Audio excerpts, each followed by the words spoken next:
Muy buenas tardes, muchísimas gracias por acompañarnos. Bienvenidos a este cuarto y último panel de nuestro Foro Regional de Pensiones del 2020.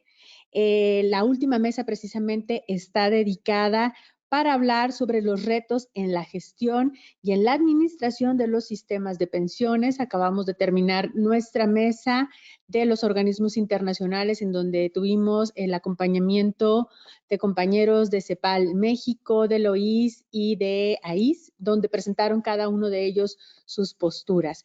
El día de hoy, en esta última mesa, como les comentaba, vamos a contar con la presencia de los compañeros de la Caja Costarricense del Seguro Social, de la Administración Nacional de Seguridad Social de la República de Argentina.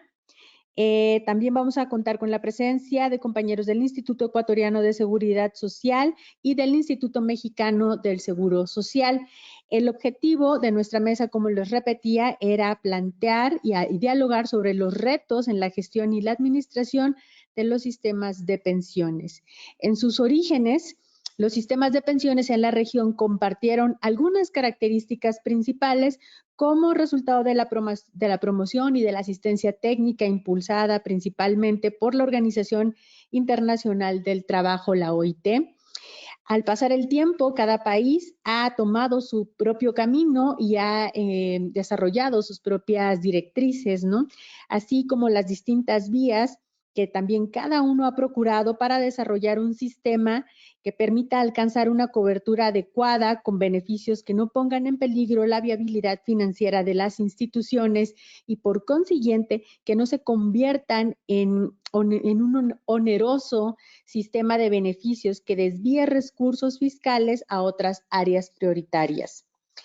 Este panel entonces brindará la oportunidad o tiene como fin precisamente que se compartan en una especie de diálogo las experiencias o algunas de las experiencias consideradas como más relevantes del continente para conocer la atención de esta problemática, sus regulaciones, su supervisión, su administración y la gestión de los sistemas de pensiones, así como los retos que evidentemente enfrentamos no solamente ya de por sí de cara a lo que apremia ya en este siglo XXI, sumado con un cambio constante en el cual se adhiere también una problemática en cuanto a la salud, economía, dirigida por una pandemia mundial, ¿no? Entonces, fundamentalmente esta mesa tiene como objetivo resolver 3 preguntas. La primera de ellas es cuáles son los retos y desafíos que enfrentan las instituciones en cuanto a cobertura, suficiencia de beneficios y sostenibilidad financiera. La segunda, cuáles son los retos y desafíos en la gestión y en la administración de los sistemas de pensiones. Y por último, conocer qué medidas se están tomando en las instituciones para avanzar hacia la cobertura universal. Como les repetía, vamos a contar con diferentes instituciones, miembros precisamente de la Conferencia Interamericana de Seguridad Social. Y para comenzar, me gustaría darle el uso de la participación a la subdirectora ejecutiva de prestaciones de ANSES, nuestra compañera Marina Moretti. No sé si... ¿Sí? La compañera Marina Moretti es licenciada en Comunicación por la Universidad de Buenos Aires, actuó como senadora provincial, además de ser subsecretaria de Políticas Sociales del Ministerio de Desarrollo de la Comunidad de la Provincia de Buenos Aires. Actualmente ejerce también el cargo de concejal del Frente de Todos en el partido bonaerense de San Andrés de Giles. Ella es, como habíamos dicho ahorita, subdirectora ejecutiva de prestaciones de la Administración Nacional de Seguridad Social, ANSES, Argentina. Adelante, compañera. Buenos días o buen mediodía acá en la Argentina. Muchas gracias. Muchas gracias, Leila. Un gusto compartir este momento con países hermanos, organismos hermanos también de la seguridad social. En función de los disparadores que acabas de plantear y una referencia que acabas de hacer, me resulta oportuna para iniciar mi presentación. Vos, Leila, acabás de decir que los sistemas de seguridad social en América Latina y en América en general estuvieron o se originaron muy fuertemente vinculados a un impulso muy fuerte de la OIT. Y es cierto, en la Argentina, históricamente, el sistema de seguridad social estuvo vinculado a las trayectorias laborales. Otro mundo, otro modelo, pero vinculado fuertemente a modelos de pleno empleo. Creo que, y casi que adelanto algo que quiero plantear al final de la exposición, pero la tensión de nuestro principal, de nuestro modelo, y creo que van a coincidir las repúblicas hermanas, es la tensión entre lo contributivo y lo no contributivo, porque nos vamos alejando cada vez más de un modelo de seguridad social que únicamente está atado a las trayectorias laborales. Primero porque hubo un cambio de paradigma muy fuerte y la seguridad social ya no es solamente el seguro de pensión, el seguro de retiro, la jubilación, como decimos en Argentina, sino que es el paraguas de protección que como comunidad nos damos para protegernos frente a los distintos eventos y contingencias de la vida.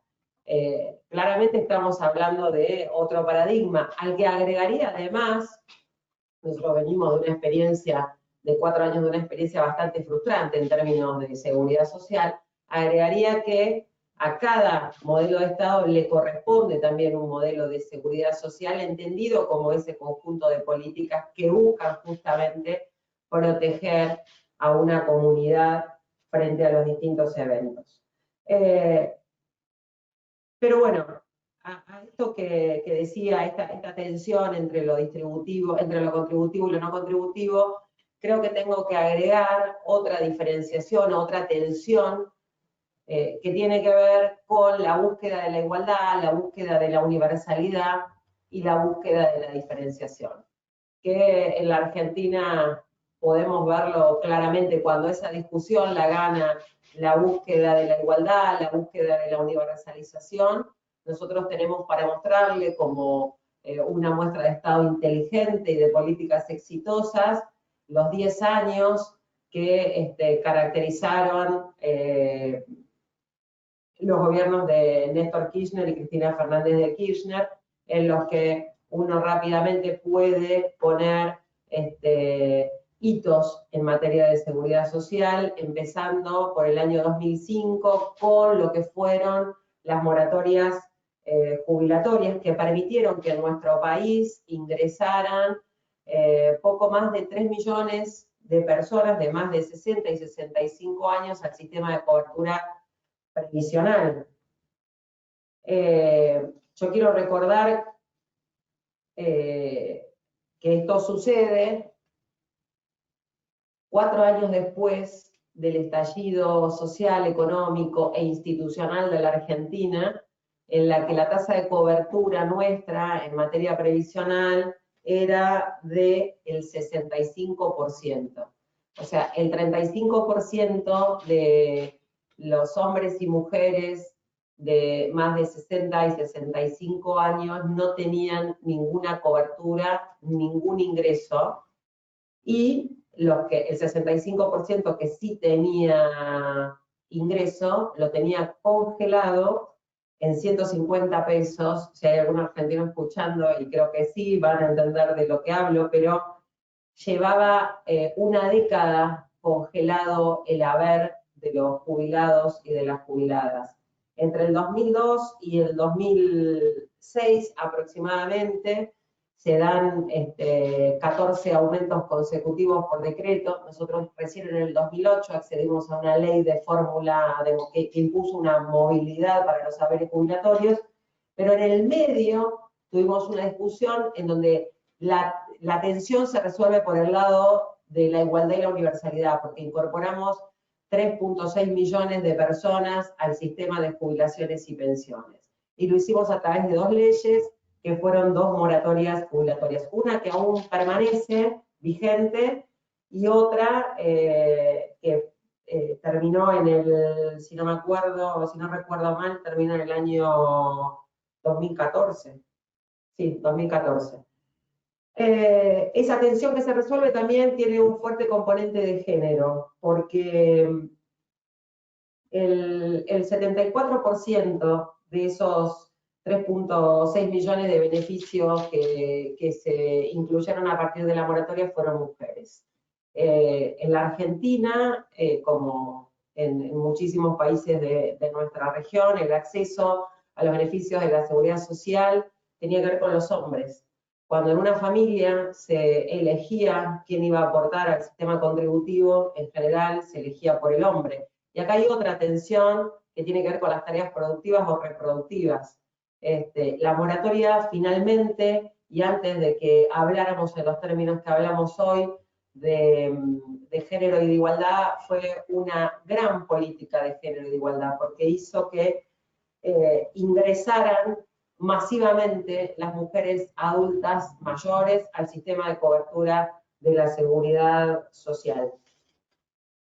Nosotros para el año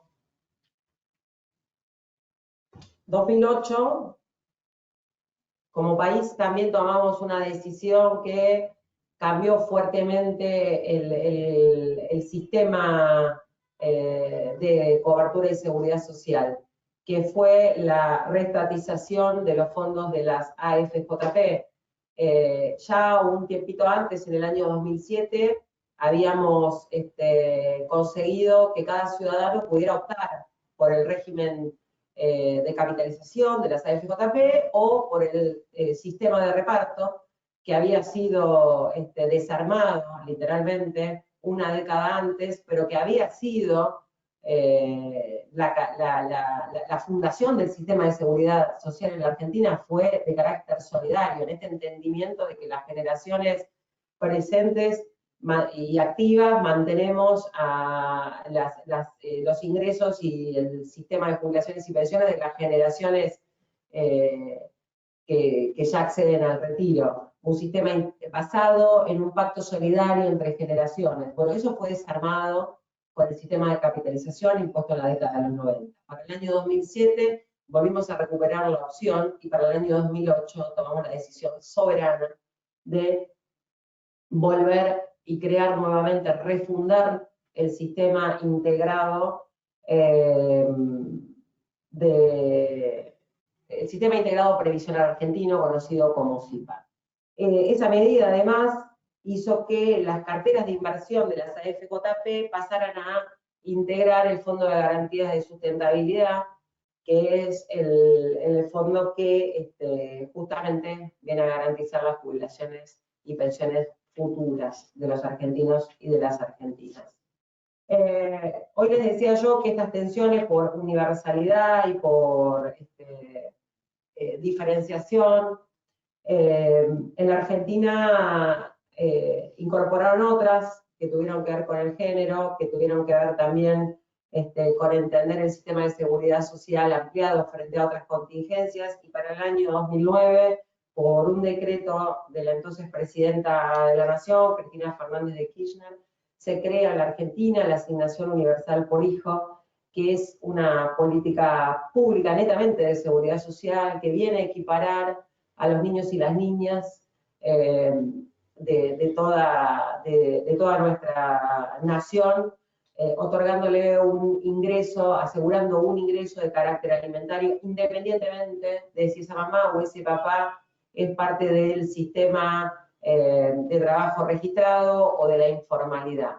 La Argentina tenía y tiene un régimen de asignaciones familiares para los trabajadores asalariados. Lo que no tenía para el 2009 era un sistema equivalente para los niños y niñas, hijos de los padres que se desempeñan en la actividad informal o son desocupados. Otra vez, esa tensión se resuelve para el lado de la universalidad y para el lado de la igualdad. Debo agregar de esta misma etapa, como hoy les anticipé, la creación de una movilidad previsional, que fue un año antes, en el 2008, que lo que hizo fue instaurar 2 aumentos anuales para todo el sistema previsional en marzo y en septiembre, atados a la evolución de los salarios y al crecimiento de los recursos tributarios y totales de esta Administración Nacional de la Seguridad Social. Cuando comienza la fórmula de movilidad es aplicada a los beneficios del sistema previsional.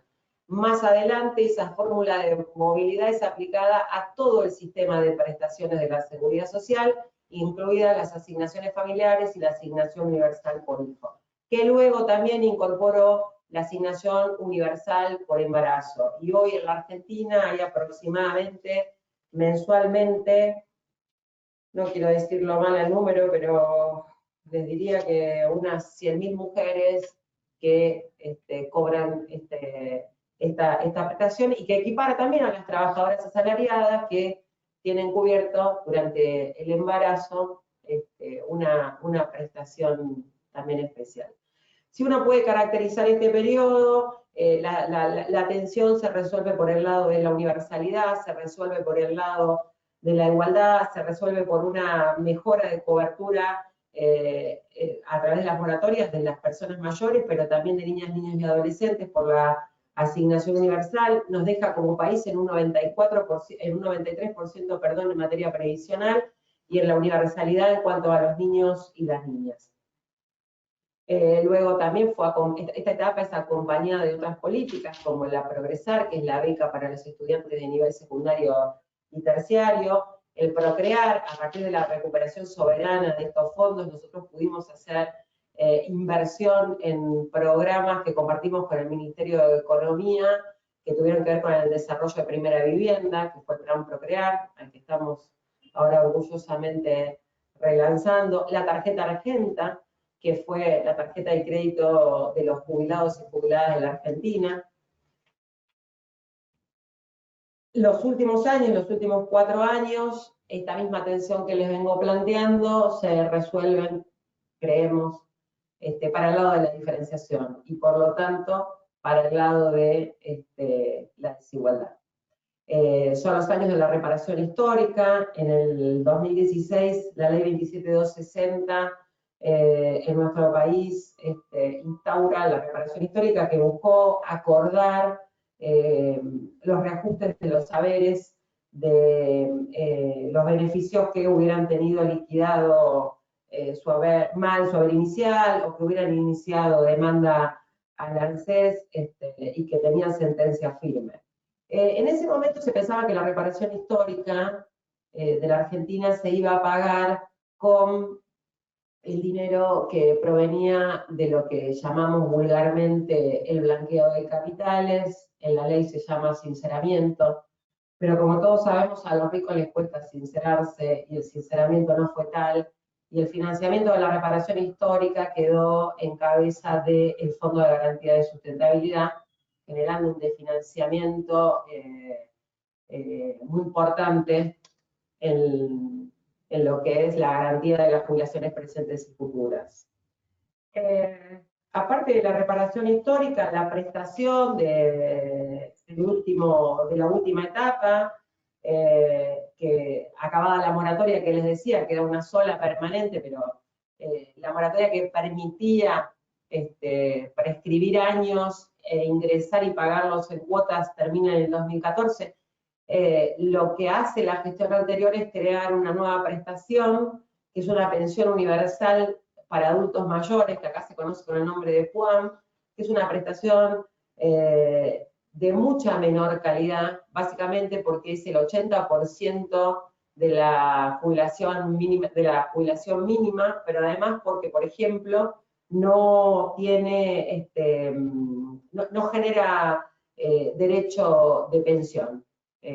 Nosotros evaluamos que es de una menor calidad prestacional y hoy tenemos 175.000 beneficiarios con esta prestación.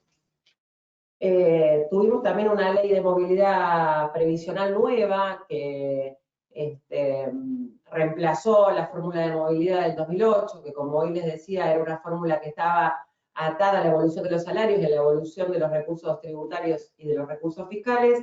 Esta nueva ley queda o desacopla la evolución de los recursos y encima nos generó una litigiosidad altísima porque en su aplicación omitió un trimestre. Los salarios reales de los jubilados y pensionados de la Argentina quedaron muy, pero muy atrasados.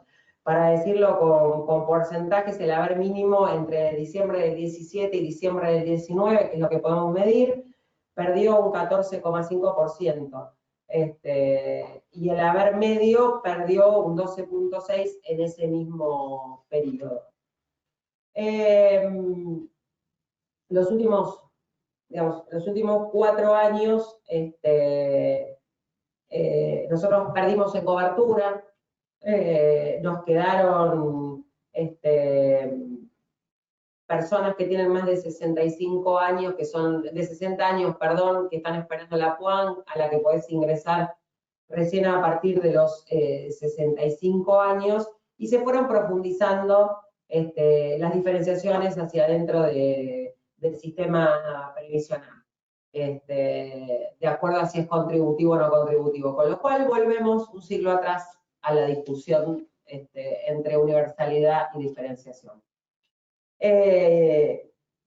La pérdida sistemática de aportes y contribuciones vinculada a las altas tasas de desempleo que la Argentina registró en esos últimos 4 años, la pérdida también de ingresos de coparticipación, porque la ANSES en esa etapa resignó el 15% de lo que recibíamos de forma automática, hizo que nuestro organismo perdiera autonomía en su financiamiento.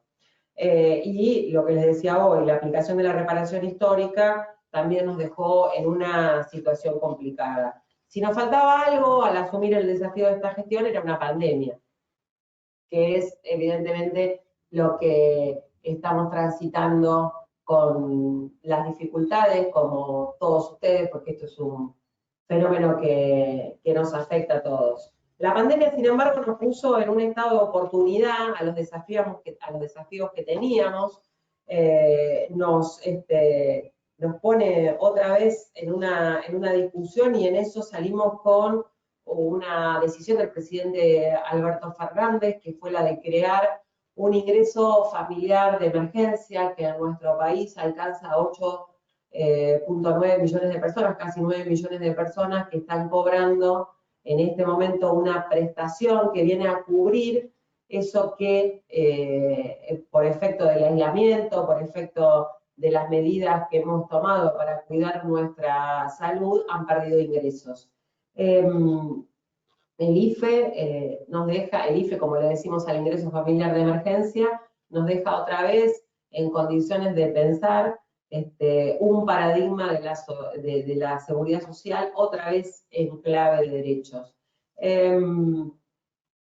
Nuestra tarea actual tiene que ver con eso, tiene que ver con reparar, tiene que ver con reconstruir, tiene que ver con cómo mejoramos ese sistema de cobertura de la tercera y cuarta edad. Nosotros tenemos 7,1 millones de jubilados y jubiladas, de pensionados, pensionadas, casi 8,5 millones de beneficios. Y nuestro desafío tiene que ver con cómo seguimos sosteniendo una tasa de cobertura que nos enorgullece, hoy está en el 94%, cómo incorporamos a aquellos que la prestación universal por adulto mayor dejó afuera. Estamos también en la discusión de una nueva fórmula de movilidad que vuelva a darnos que vuelva a estar atada a la realidad y no desacoplada absolutamente de nuestras posibilidades, pero que a su vez garantice cada vez más pisos de igualdad. Otra vez, la misma tensión entre universalidad, igualdad y diferenciación. Como les decía, la cuestión de la pandemia, el haber tenido que salir con este ingreso familiar por emergencia, complementado también con otras políticas. En la Argentina tenemos otro programa en este momento, que es el apoyo al trabajo y la producción, lo mencionamos como ATP, donde el Estado Nacional paga la mitad de los salarios de los trabajadores en relación de dependencia de las empresas cuyas actividades son afectadas por la pandemia y han perdido ingresos. que también se pagan por esta administración de la seguridad social. Nuestro desafío es cómo empezamos a trabajar con esas poblaciones que también, frente a, como decía hoy al comienzo, frente a los distintos eventos, a las distintas contingencias, como comunidad decidimos protegernos. La seguridad social, el marco de seguridad social desde que pensamos esto es ese, una comunidad de semejantes que busca medidas de protección, políticas públicas que finalmente hagan o construyan pisos de igualdad de oportunidades para estas generaciones y para las generaciones que vienen. Bueno, muchas gracias por la escucha, muchas gracias por la atención. Seguramente, no sé si después hay preguntas o paneles, y si no, pasamos a panel de preguntas, y si no, paso a escuchar la exposición que sigue. Muchas gracias. Muchísimas gracias, compañera Marina Moretti, subdirectora ejecutiva de prestaciones de la Administración Nacional de Seguridad Social, ANSES de Argentina. Escuchamos con agrado su participación y efectivamente vamos a esperar a escuchar el resto de las intervenciones para pasar posteriormente a la etapa de preguntas y respuestas. Déjeme decirle que ya hemos recibido preguntas específicas para usted, pero por atención precisamente a los compañeros vamos a dejarlo hasta la última etapa de las presentaciones, ¿no? Sin duda también muy interesante el planteamiento que han hecho los compañeros argentinos en el sentido de hacer esta reparación histórica que le han denominado ustedes como una oportunidad no solamente de aprovechar las oportunidades que da esta crisis, sino también de remontar lo que ustedes ya habían detectado, ¿no? Como ha sido la política del ingreso familiar de emergencia dada precisamente en este contexto de pandemia. Muchísimas gracias y a continuación damos el uso de la voz a los compañeros de la Caja Costarricense de Seguridad Social esta tarde para hablar precisamente en torno al sistema de pensiones en Costa Rica. Nos acompaña el gerente de pensiones, el compañero Jaime Barrantes Espinosa, economista de la Universidad de Costa Rica. No sé si ya lo tengamos en... ¿Sí está todo bien? Compañero Jaime, necesitamos que prenda su cámara, por favor. Y al resto de los participantes, y muchísimas gracias. Perfecto. Bueno, sigo con la currícula del compañero Barrantes. El compañero es economista en la Universidad de Costa Rica. Tiene un máster de gestión y dirección de los sistemas de seguridad social de la Organización Iberoamericana de Seguridad Social y la Universidad de Alcalá en España. Se ha desempeñado como jefe del área de administración de riesgo y director de administración de pensiones y actualmente, como lo comentábamos, es gerente de pensiones en la Caja Costarricense del Seguro Social. Sin más preámbulo, le damos la bienvenida al compañero Jaime Barrantes. Tenemos un problema con la visualización, se ve un poco borroso. Compañero, si nos puede hablar para nada más ver que tengamos buen audio. Adelante, compañero Barrantes. Sí, buenos días. Muchas gracias por el espacio. Y perfecto. sí, estoy tratando de una presentación. Yo no sé si se ve bien o hay problemas. Denos unos minutitos. Estamos poniendo la presentación. Yo le voy a indicar cuando ya esté puesta. Ya la puede poner. Sí, ya. Perfecto. Gracias. Ok, me avisan si ya se puede visualizar. Ya lo tenemos. Cuando guste puede comenzar. Muchas gracias. Bueno, muchas gracias por la oportunidad de presentar lo que nosotros como país estamos desarrollando en temas de retos de gestión y administración de nuestro sistema de pensiones, sabiendo, ¿verdad?, que en estos retos pues no estamos solos. Efectivamente, todos los países latinoamericanos, iberoamericanos y prácticamente del mundo pues se enfrentan una serie de retos y de circunstancias que estamos viendo que están cambiando y que nos imponen, ¿verdad?, toda una serie de medidas y soluciones posibles para poder atender y poder seguir cubriendo a nuestra población, especialmente contra todos los temas de riesgos de pensiones, que en este caso es lo que quiero compartirles. En este sentido, pues la historia del país en cuanto a temas de seguridad social, pues ya tiene varios años. ya inicia por los años 47, ¿verdad? Y 41, una institución que se llama la Caja Costarricense de Seguro Social, que administra todo lo que es la atención en salud y también todo lo que es el tema de la cobertura en pensiones. En este sentido, pues tenemos toda una historia donde el régimen de pensiones inicia con una cobertura muy limitada, principalmente para empleados públicos y algunos profesionales, digamos, en este sentido del sector privado. Esto se va incrementando con los años, esa cobertura, y se va ampliando, ¿verdad? De tal manera que se van incorporando otro tipo de trabajadores en general, obreros, trabajadores del comercio, labores domésticas, todo lo que son los trabajadores del campo agrícola. Y en ese sentido, pues, esa historia nos ha permitido precisamente tener una seguridad social con una cobertura bastante importante. Hoy es cerca del 63% de la población económicamente activa. Aquí vemos la esperanza de vida al nacer, ¿verdad? En donde vemos cómo en todos los países, incluyendo pues lógicamente nuestro país, desde la década de los últimos 70 años ha venido teniendo un incremento importante, ¿verdad? Teniendo hoy Costa Rica una esperanza de vida de las mayores, digamos, en este sentido, y precisamente en esas circunstancias tenemos aquí también lo que son las edades de jubilación de distintos países latinoamericanos, donde hemos visto que todavía, digamos, en muchos de nuestros países las edades de retiro pues están en rangos que pueden oscilar entre los 55, 57 años hasta los 65, ¿verdad?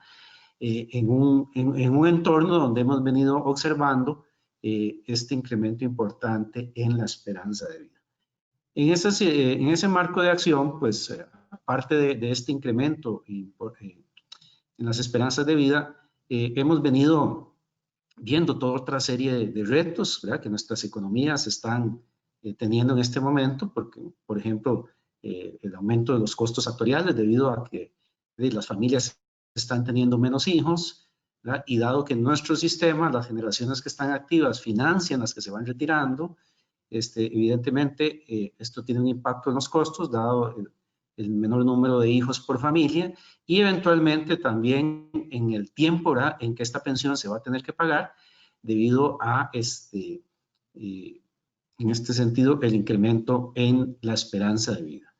Lógicamente hay otros temas que la economía estamos viendo, ¿verdad? Por ejemplo, el efecto de la robotización que hace que muchos de nuestros puestos de trabajo sean sustituidos, ¿verdad?, por procesos automáticos, nuevas modalidades de trabajo, donde está Uber, tiempo parcial y otros temas como el envejecimiento de la población que ya expliqué. Bueno, para enfrentar esta situación, nosotros tenemos en Costa Rica un sistema, ¿verdad?, que bien lo han planteado, viene de varias fuentes de financiamiento, ¿verdad? Uno, ¿verdad?, que es el régimen no contributivo, que en este sentido se ha venido haciendo un esfuerzo, ¿verdad?, por ampliar su cobertura. Hoy es un programa importante, mas no cubre en este momento la totalidad de la población, sino prácticamente a los adultos mayores de 65 años y que estén en condición de pobreza. A eso pues tenemos el Seguro Social de la Caja, que es el primer pilar, donde pues es un sistema de reparto y el cual da una pensión básica a todos aquellos que son afiliados. Y eso pues se complementa con un régimen complementario individual, ¿verdad?, donde cada persona pues en este sentido, de acuerdo a su ahorro en el tiempo, pues tiene un beneficio y lo mismo pues un pilar voluntario donde se complementa esta pensión. En este sentido, pues el IBM ha tenido algunas reformas recientes, precisamente de una manera importante, ¿verdad?, en el tema de sostenibilidad financiera para tener la oportunidad de ir adecuando nuestro sistema a los cambios que nosotros hemos venido viendo. Bueno, y en Costa Rica hemos venido trabajando en este sentido en una línea de trabajo de participación social, ¿verdad? Entonces hemos tenido lo que llamamos 2 mesas de diálogo, una en el 2005 y una en el 2017, donde los trabajadores, patronos, el gobierno otros actores, ¿verdad? Como las mismas SUPENAS, la que nos supervisa, la Defensoría de los Habitantes, la Defensoría de la Mujer, se han reunido y se han sentado para tratar de proponer alternativas que fortalezcan el IBM en su sostenibilidad actuarial, en su cobertura, ¿verdad?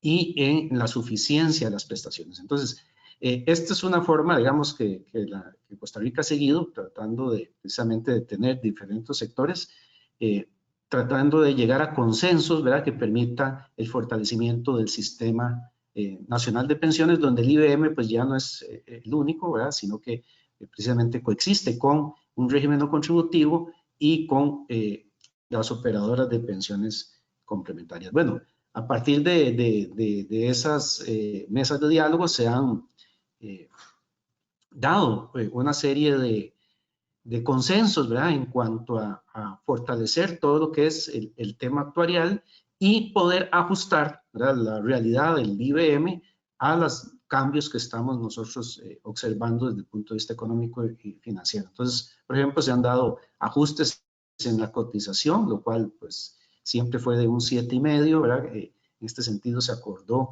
subirlo hasta un 10,5, pero en tractos, ¿verdad?, que van incrementándose cada 5 años por un 0,5, que también recientemente se acordó acelerarlos de 5 a 3 años. Y bueno, ha habido otros elementos importantes, como aumento en número de cuotas, hacer un escalonamiento en la tasa básica, ¿verdad?, que se da por los primeros 20 años, y también aumentar el número de años que se toma en cuenta para calcular el beneficio.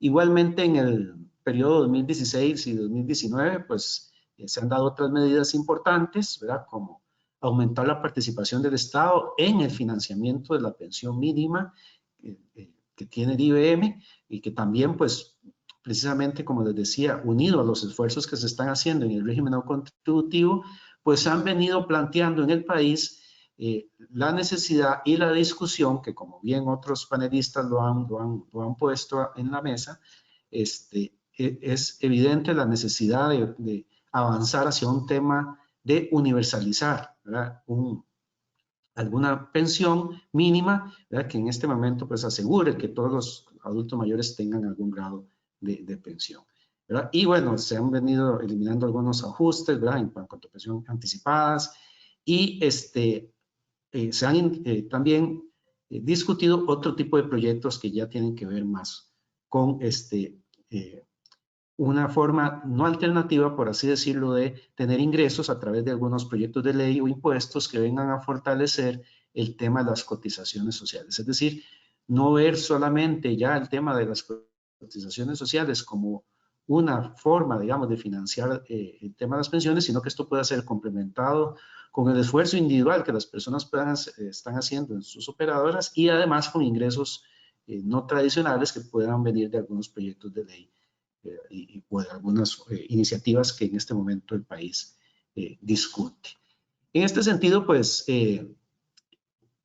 estas dos mesas de diálogo, ¿verdad?, han podido y han ayudado en todos estos retos que hemos tenido en cuanto al tema de la solvencia actuarial, al tema de la cobertura y al tema de mejorar la suficiencia. En este sentido, pues con estas medidas, ¿verdad?, y también una maduración, ¿verdad?, que hemos venido viendo en el segundo pilar, pues se prevé que precisamente todo lo que es el tema de mejorar la sostenibilidad del sistema en el tiempo, con estos ajustes puedan hacerse de manera consensuada y gradual.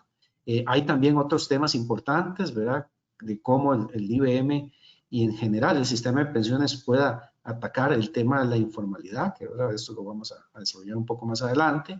Es un tema importante también todo el fortalecimiento de la educación previsional, es decir, hemos hecho actividades en cuanto a esto, y lógicamente incentivado el ahorro también que las personas puedan hacer en sus planes voluntarios. En este sentido, pues aquí podemos observar algunas experiencias que hemos tenido ya con el Ministerio de Educación, ¿verdad?, donde hemos visitado las escuelas y los colegios para hablar de pensiones e ir hablando un poco más sobre el tema de las pensiones. Y también, pues, algunos otros elementos que hemos también a través de las plataformas virtuales, ¿verdad?, que se han potencializado con todo este tema de la pandemia que estamos viviendo, tanto para tramitar las pensiones como para llevar información a nuestros adultos mayores, ¿verdad? En este sentido, en estos momentos difíciles, ¿verdad?, se les ha provisto de una serie de información sobre el tema de la importancia del cuidado físico, del cuidado emocional, información de pensiones, cómo tramitar sus pensiones también desde su hogar, a promover la participación familiar en este sentido para, en estos momentos de dificultad que tenemos con el tema de pandemia, pues podamos fortalecer esta etapa.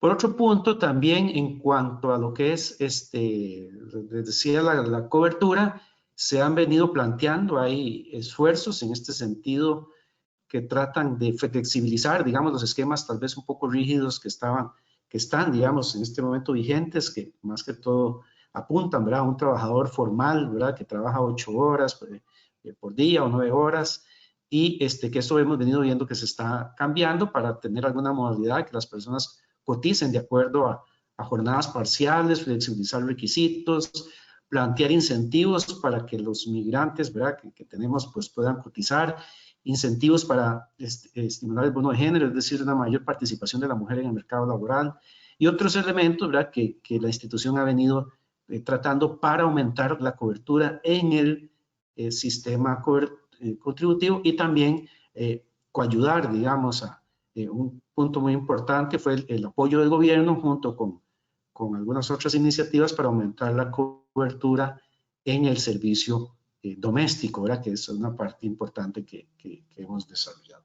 Por otro lado, en este momento también están planteadas una serie de medidas adicionales en el fortalecimiento de la sostenibilidad actuarial que tienen que ver con ir eliminando gradualmente el tema de las pensiones anticipadas, es decir, ya dado el incremento de la esperanza de vida, ir tendiendo a tener una edad de retiro alrededor de los 65 años, pero digamos con ajustes graduales, ¿verdad?, o definir algunas formas en que las personas puedan retirarse totalmente, y también ir uniendo un poco el esfuerzo de cotización con el beneficio recibido, ¿verdad? Entonces, en este sentido, pues algunas propuestas que hay. Estas propuestas, pues están en este momento en discusión o en socialización con los sectores, ¿verdad? La junta directiva de nuestra institución las ha recibido y también, digamos, unidos ya a otros procesos anteriores que hemos tenido, pues están también socializando para tratar de tener. Esto, digamos, en el marco de los ajustes paramétricos. Ya como país hemos visto que no solamente es necesario estos ajustes que tienen que ver con los parámetros del sistema, y el IBM en su naturaleza contributiva, pues evidentemente no va a poder resolver todos los temas de cobertura, dado que se requiere precisamente del trabajador una vida laboral formal, ¿verdad?, con un salario, digamos, que pueda derivarse en una vida de cotizaciones que al final le asegure una pensión.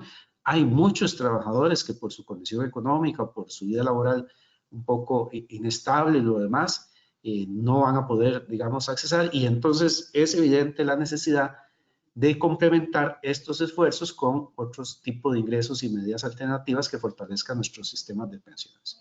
Por ejemplo, se han planteado en el país y que se está en discusión en la Asamblea Legislativa fuentes de ingreso alternativo. Por ejemplo, algunos han planteado el por qué no tener algún destino porcentual del IVA o el impuesto que llaman la pensión consumo, es decir, que todas las personas que lleguen a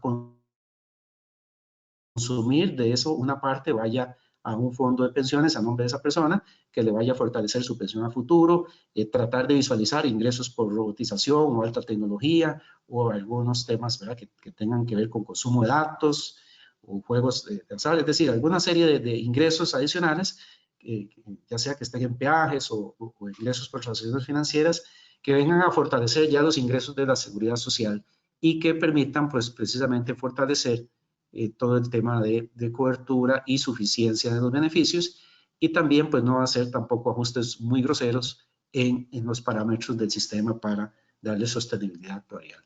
En este momento estos elementos, ¿verdad?, históricos y de ajustes que se han venido dando en el tiempo nos tienen en una buena cobertura contributiva, por así decirlo. Esta es la cobertura del régimen de IBM que ha venido pues aumentando. Vemos que en el 2005 alrededor del 49% y ya cerca del 2020 tenemos, como les decía, más del 63%. De esos, los asalariados corresponden a un 67% y los no asalariados son 55%.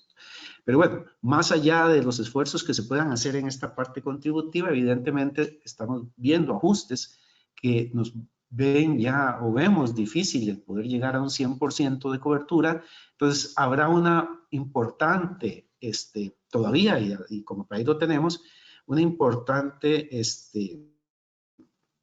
número de personas que no tienen pensión. Entonces, en este momento, si bien vemos que en la última década ha mejorado lo que es el porcentaje de adultos mayores con pensión, vemos aquí el IBM de la Caja, ¿verdad?, que cubre prácticamente ya casi el 40% de la población. Esto se ha venido fortaleciendo con las personas que tienen un régimen no contributivo. Bueno, Costa Rica tiene unos regímenes básicos también públicos especiales, pero todavía hay un importante grupo de la población que, si bien se ha reducido, todavía no recibe ningún tipo de pensión. Bueno, aquí es donde vemos la necesidad de como país integrar precisamente estos esfuerzos en apuntar en una estructura de un sistema de multipilar más robusto, de tal manera que se pueda tener diferentes fuentes de financiamiento que cubran a diferentes sectores de la población de acuerdo con su condición. Entonces, el régimen no contributivo es una discusión que ya debe darse, en que se debe apuntar a una universalización del mismo, es decir, transformarse en un sistema universal que garantice una pensión mínima, y evidentemente a partir de ahí el esfuerzo contributivo que las personas hagan en cuanto a un sistema de reparto que ya Costa Rica tiene, ¿verdad?, en este sentido, que también seguir con los esfuerzos de aumentar su cobertura y, lógicamente, tomar las medidas necesarias para garantizar su sostenibilidad financiera. Y eso pues puede ser complementado con un tercer pilar, ¿verdad?, que en este caso en el costarricense es obligatorio, ¿verdad?, y es de naturaleza individual, que venga a complementar precisamente lo que recibe la persona en la pensión universal, en el sistema contributivo y finalmente, lógicamente, en su esfuerzo individual. Entonces, basados en estas fuentes de financiamiento, es que estamos tratando de mejorar todo lo que es la cobertura del sistema, su sostenibilidad y también el monto de suficiencia que el país tiene. Y en este momento, como todos los países, pues estamos enfrentando el tema de la pandemia, se han tenido una reducción de los ingresos, ¿verdad?, y hemos tenido que sostener el gasto, incluso incrementándose. Entonces, para eso, pues, hemos manejado una reserva de inversiones, ¿verdad?, que sus intereses nos han podido ayudar a financiar todo esto, y otros elementos, ¿verdad?, que hemos venido dando, que como país, ¿verdad?, también se han dado ayudas, ¿verdad?, en este caso se denomina el bono proteger a todas aquellas personas que no han tenido, digamos, la oportunidad de tener o han perdido sus ingresos, o también la Junta Directiva ha decidido flexibilizar las condiciones de cotización, ¿verdad?, reduciendo lo que es la base mínima contributiva y dando otras formas de flexibilizar, ¿verdad?, lo que son los pagos a la Seguridad Social con apoyo del gobierno para poder enfrentar esta situación. Entonces, en medio de esa evolución de temas y de retos estamos y quedamos a la orden para cualquier duda o cualquier, en este caso, consulta que se tenga. Voy a tratar de compartir acá.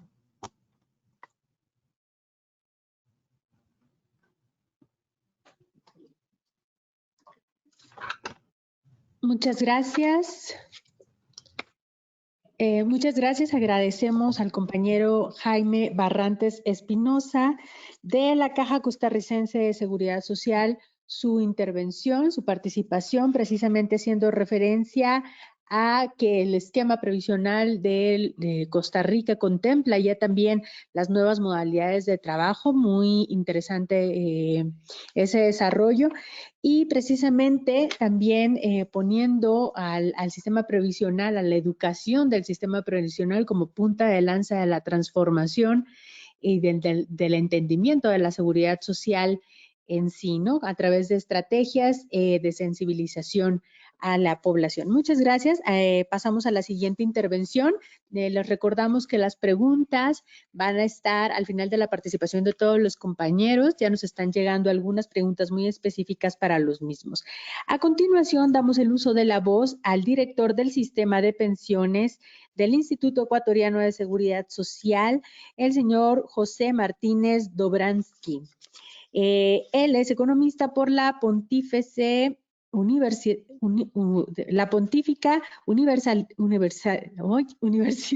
Católica de Ecuador y magíster en Estudios Sociales y Políticos Latinoamericanos por la Universidad Alberto Hurtado de Santiago de Chile. Ha ocupado distintos cargos en el Instituto Ecuatoriano de Seguridad Social, como ser asesor y director general. Asimismo, tiene una relevante trayectoria académica y profesional y es experto en el diseño y la implementación de política pública y programas, principalmente relacionados con economía, seguridad y protección del sistema social y el sistema laboral, entre otros. Actualmente funge como director del sistema de pensiones del Instituto Ecuatoriano de Seguridad Social. Adelante, compañero José Martínez Dobransky. Buenos días con todos, muchísimas gracias por esa introducción. Desde luego, para nosotros como Instituto de Seguridad Social es un gusto participar en este espacio, mucho más tratándose de un evento de la OIS y con tantos profesionales y expertos que están preocupados y analizando que es un tema tan sensible y trascendente para nuestros países. En este sentido, bueno, como Seguridad Social Ecuatoriana compartimos muchos de los retos que hemos escuchado acá y, bueno, me voy a concentrar un poco en el caso ecuatoriano, indicarles, en primer lugar, que para el caso de la seguridad social del Ecuador, nuestra institucionalidad se basa en la seguridad social tiene 3 instituciones que la representan. El IES, que es la entidad obligatoria para todos los trabajadores y empleadores. Además de esta, hay un sistema paralelo que se denomina el ISFA, que es el Instituto de Seguridad Social de las Fuerzas Armadas, y el ISPOL, lo mismo para la policía. Desde luego los 3 administran la seguridad social y con cada uno con sus retos de administración y sostenibilidad importantes.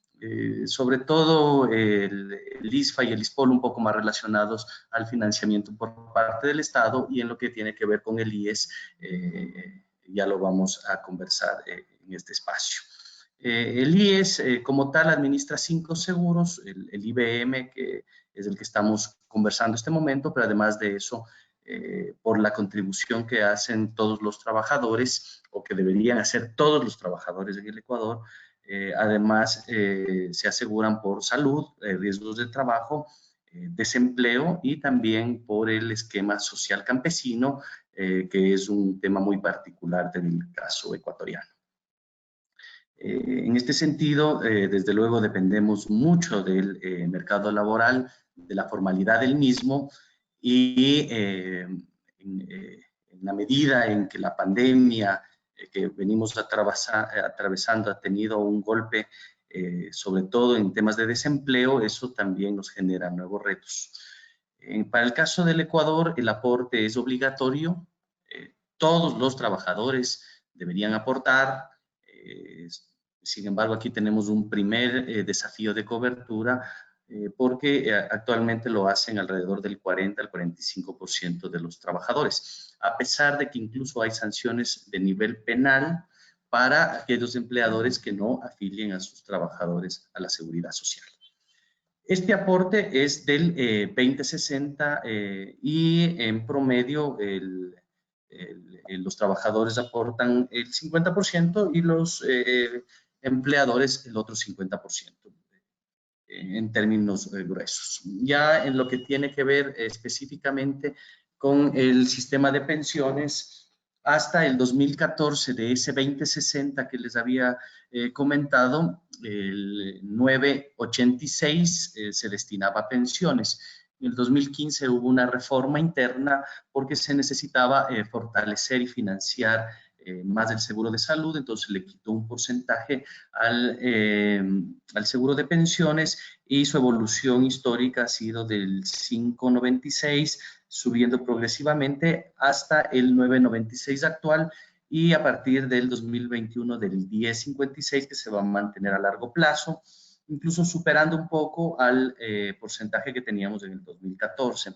Desde luego, esta reducción del porcentaje que va destinado al sistema de pensiones a cubrir todas las prestaciones del IBM significó una reducción de ingresos y, por tanto, complicaciones en la sostenibilidad del fondo. Al igual que el resto de sistemas de pensiones, administramos la jubilación por vejez, la de invalidez, el Montepío y los auxilios funerales.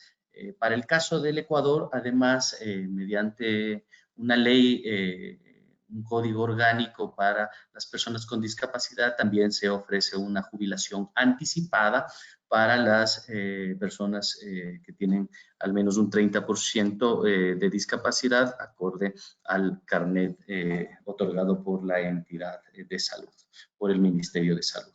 Aquí, de forma breve, quería mostrarles alguna información financiera.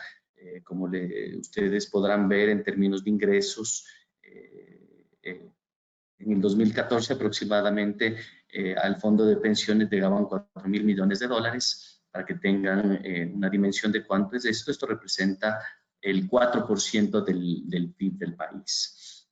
Y este porcentaje de aportes se fue reduciendo y se recuperó a partir del 2019 y este año también la tendencia es a que se vaya recuperando. Sin embargo, ahí tenemos algunos problemas fiscales y por tanto no se recibe una fuente de ingresos importante que tiene las pensiones en el Ecuador, que es del 40% del aporte estatal. Existe una crisis compleja desde el punto de vista fiscal en el Ecuador y eso también ha impedido que desde el Ministerio de Finanzas se nos haga la transferencia de ese porcentaje desde septiembre del año anterior.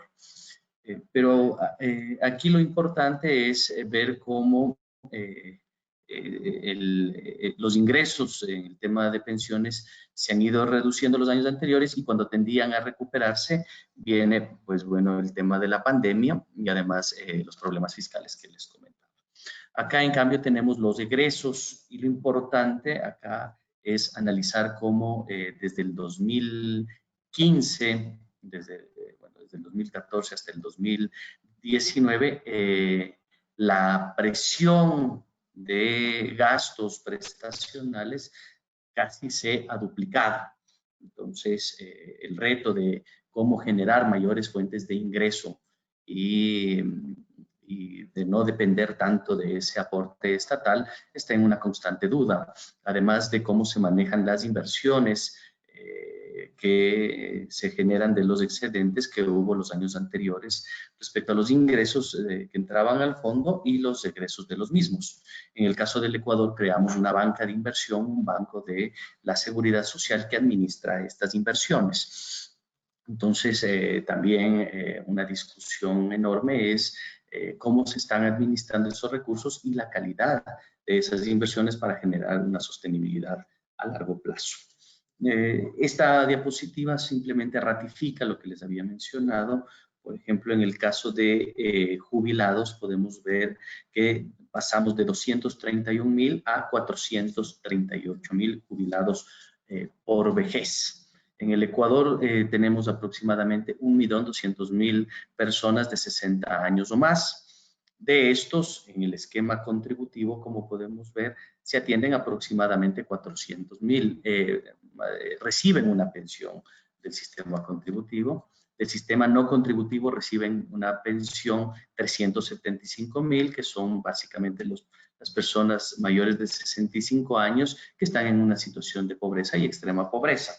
Por tanto, tenemos casi un tercio que no recibe pensión ni del sistema contributivo ni del sistema no contributivo. Bueno, muchos de estos están esperando también cumplir un poco más de edad para poder jubilarse en la seguridad social contributiva, porque acá la jubilación por vejez se permite a partir de los 60 años con 30 años de aporte. Si es que cumplo 65 años ya no requiero 30 años de aporte, sino únicamente 15. Y si tengo 70 años ya únicamente se requiere 10 años de aporte. Entonces hay un segmento que desde luego espera cumplir con estas condiciones, digamos, un poco más blandas para poder jubilarse. Y desde luego esto también ha generado una presión mayor a la seguridad social. Y como vimos en la diapositiva anterior, mientras crece de forma significativa año a año, los pensionistas, en cambio los cotizantes, se han mantenido estables. Este momento tenemos alrededor de 3,5 millones de cotizantes, y de los cotizantes contributivos son aproximadamente 3,100,000. Porque también tenemos este esquema que les comentaba de seguro social campesino, donde el aporte es bastante menor y es un esquema especial. Y además tenemos los trabajadores del hogar no remunerado, que también tienen un aporte subsidiado y con condiciones distintas. Pero mientras sube el número de pensionistas, se mantiene el número de aportantes. Es más, durante la pandemia se ha reducido aproximadamente un 10% de estos contribuyentes, de estos aportantes contribuyentes, y desde luego, o sea, eso reduce la cantidad de ingresos que tenemos para financiar estas prestaciones. Al igual que el análisis que se ha hecho de otros países en general de la región, podemos ver cuál es la distribución de la población pensionista, y aquí simplemente ratificar lo que vimos anteriormente, como del 2012 se ha incrementado el número de pensionistas en el 2020. Podemos ver el triángulo mucho más abierto, sobre todo a partir de los 66 años.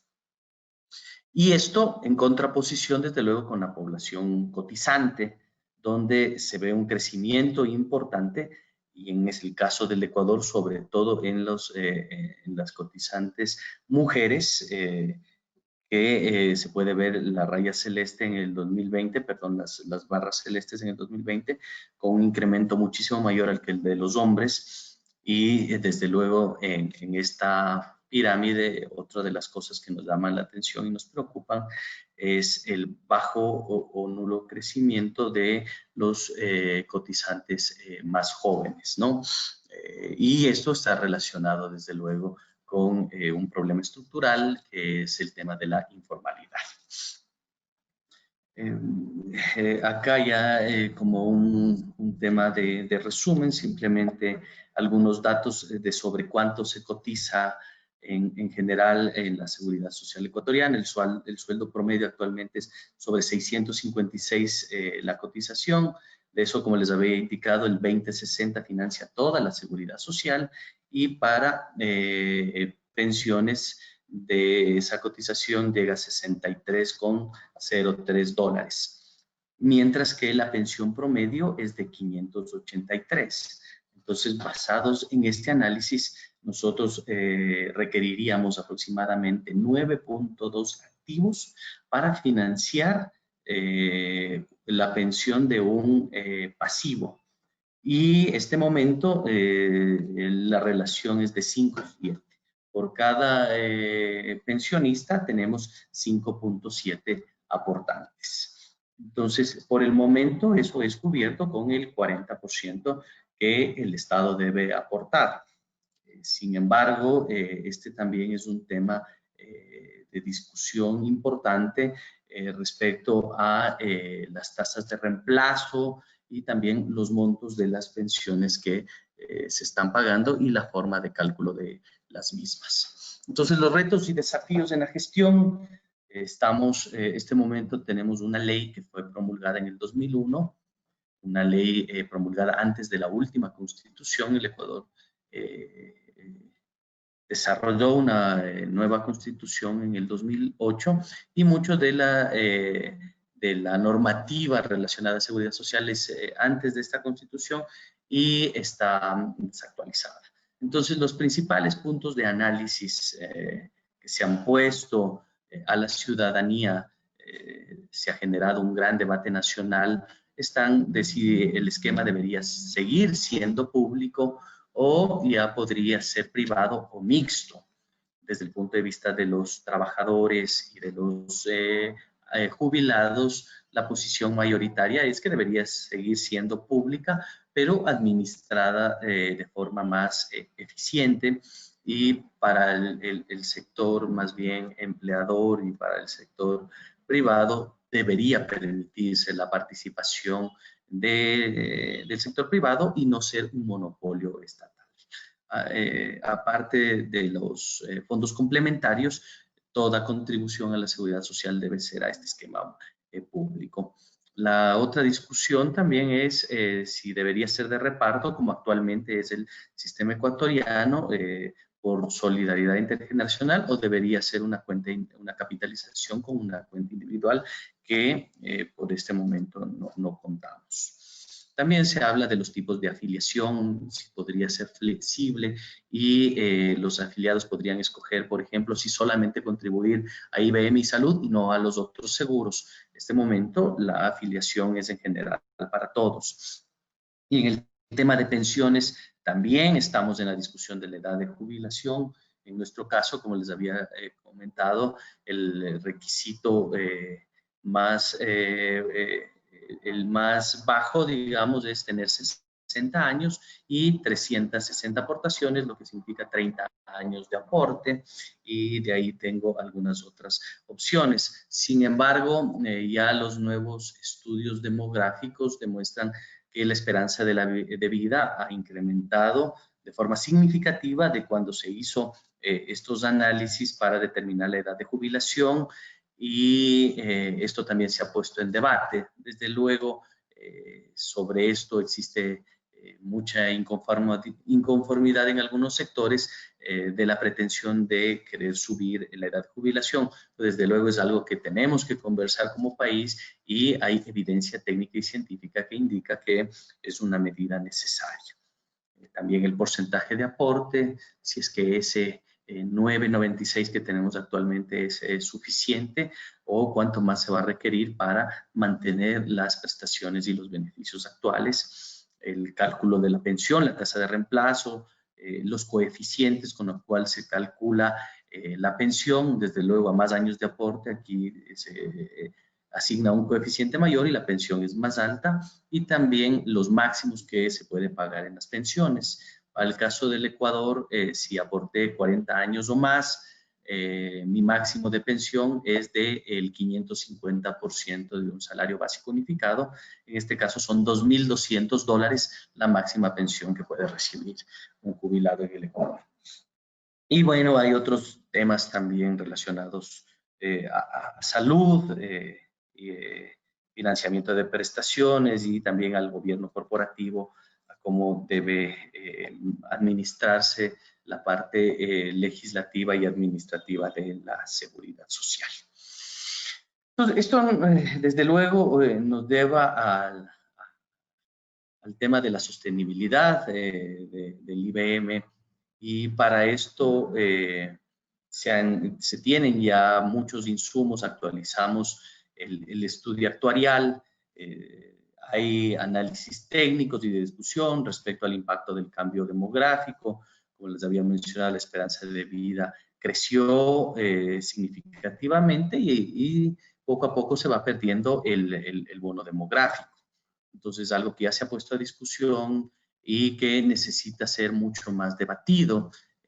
Este espacio de un un conversatorio a nivel nacional que se tuvo con pensionistas, con trabajadores, con el sector empleador, con el sector academia, donde se quería llegar a acuerdos, algunos acuerdos mínimos, y también tratar de resolver esos puntos contradictorios.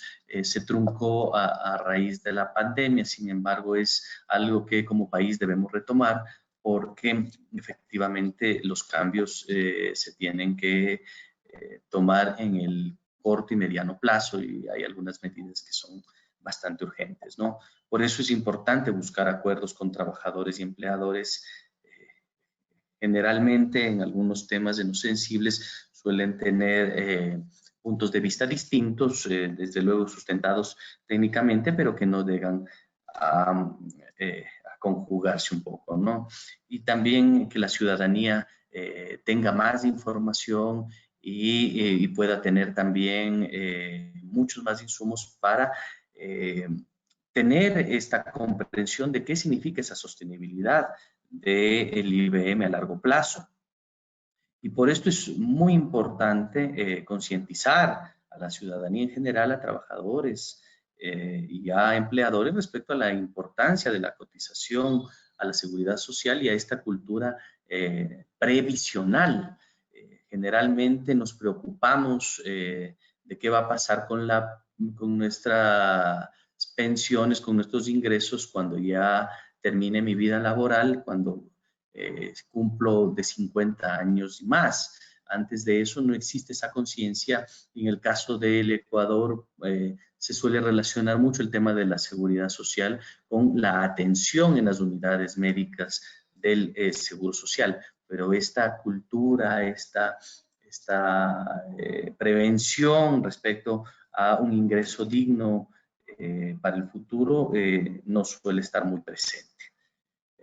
Eso es lo que les puedo comentar. Les agradezco mucho por su atención y desde luego estoy abierto para cualquier consulta.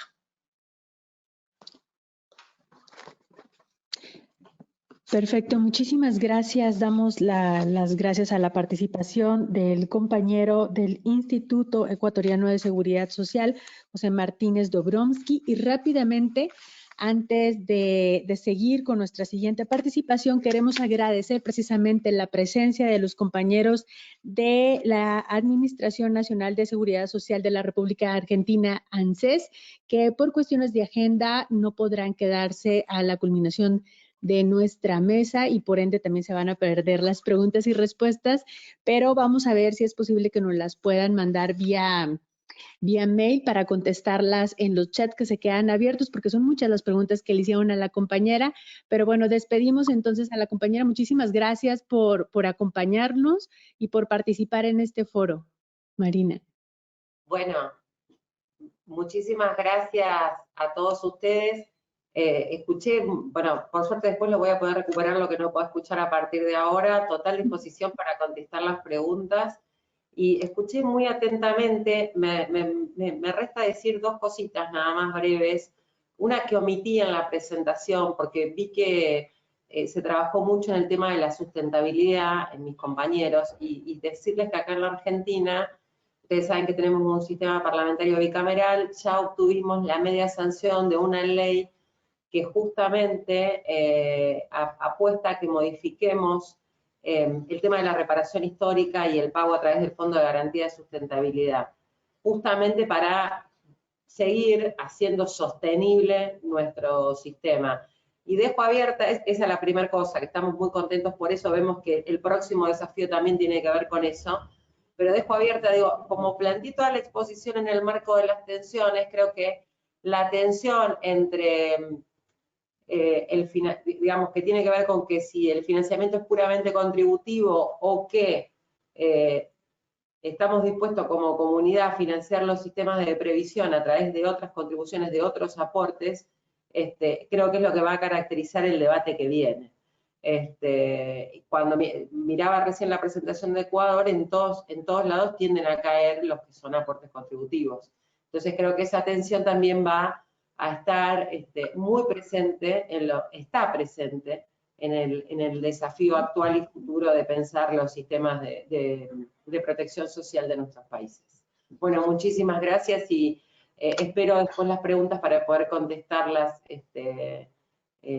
más adelante. Muchas gracias a todos y a todas.